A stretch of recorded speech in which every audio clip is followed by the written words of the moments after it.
কি করে করব বসবাস? সকাল থেকেই আমার হৃদয় জুড়ে প্রখর তৃষ্ণা, বুক পুড়ে যাচ্ছে অনবরত। ভাদ্রের জলধারা মুছতে ব্যর্থ হবে এই দাও দাও তেষ্টা জোড়াতে। বনপড়া সিংহলা হরিণের মতো অসহায় তাকাই দিগুনি চলছে নেকড়ের মতো খেকে ওঠে রোদ আমাকে ভাবছে কাবাব রূপে।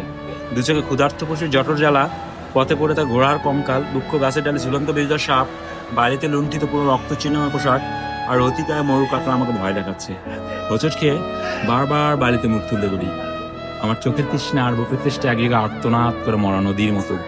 আজ তোমাকে দেখার সঙ্গেই হৃদয়ের দুকুল ছাপে যে গোটে তৃষ্ণা নিবের জলবায়ুতা আমাদের দুজনে দুটি হাত পরস্পর চুম্বন ধারে ভাসতে দেখেছে।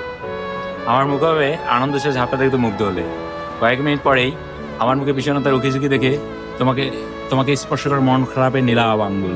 তুমি আমার বিষণ্ণতার উৎস জানতে চাইলে আমি আমার অসুস্থতার কপট উচ্চারণ করি। অথচ তোমার কদিন এখানে দেখতে পাবো না ভেবেই আমার হৃদয় ধুলোয় লুটে গেছে আহত দৈলের মতো। তোমাকে আবার দেখার জন্য নিরুপায় হয়ে আমাকে অপেক্ষা করতে হবে আরো 7 দিন। এই দীর্ঘ প্রতীক্ষার নিষ্করুণ ঘরে কি করে করব বসবাস?